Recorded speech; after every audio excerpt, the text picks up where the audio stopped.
आयस सभापति महोदय, मैं आपका आभारी हूँ कि आपने मुझे बोलने का अवसर दिया।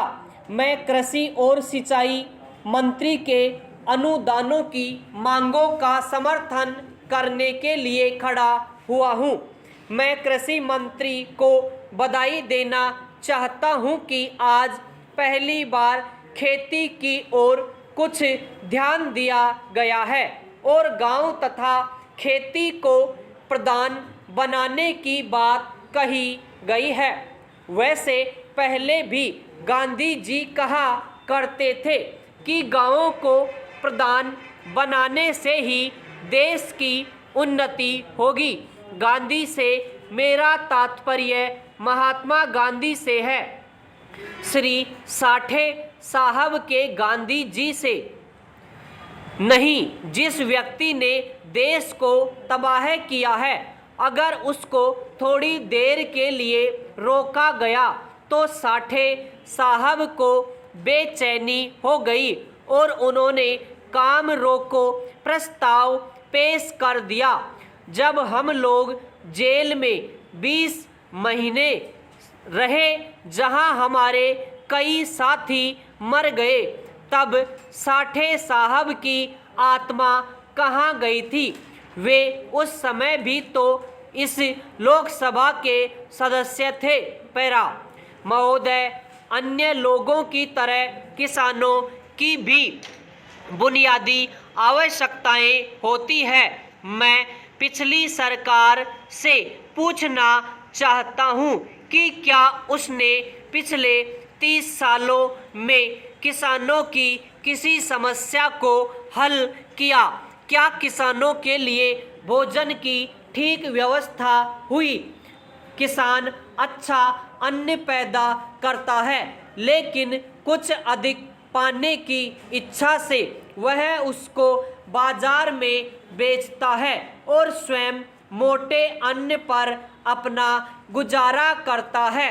इसी तरह 30 साल के शासन में किसानों के लिए स्वास्थ्य का कोई प्रबंध नहीं हुआ। मैं नहीं समझता कि गांवों में किसानों की सुविधा के लिए कोई अस्पताल खोला गया है। गांवों में 10-20 मील पर अगर कोई अस्पताल खुल गया हो तो उसमें दवाओं के बारे में जांच करने की आवश्यकता है। जब तक हम किसानों को शिक्षित नहीं करेंगे, तब तक देश की प्रगति नहीं हो सकेगी।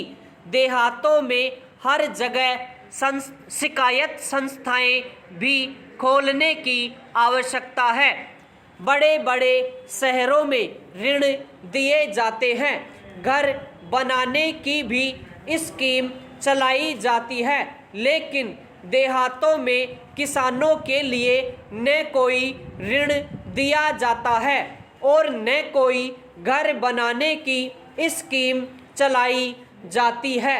मैं सरकार से निवेदन करूंगा कि किसानों के रहने के लिए कोई व्यवस्था अवश्य करने की कृपा करे। कपड़े की भी समस्या उनके लिए होती है। किसान सारी रुई अपने खेतों में पैदा करता है, लेकिन उसको कपड़ा सही दाम पर देने के लिए कोई ठीक व्यवस्था नहीं है। दुकानों पर जो कपड़ा उसे मिलता है वह ऊंचे दामों पर मिलता है। इसलिए कुछ ऐसी दुकानें खोली जाएं जिन पर जो लोग रुई पैदा करते हैं उनको उचित मूल्य पर कपड़ा दिया जाए।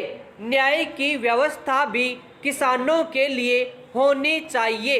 पंचायतों को कुछ अधिकार दिए जाएं और उनको आदेश दिया जाए कि लोगों को अच्छे से अच्छा न्याय दें। किसानों के लिए कोई सुरक्षा व्यवस्था नहीं है।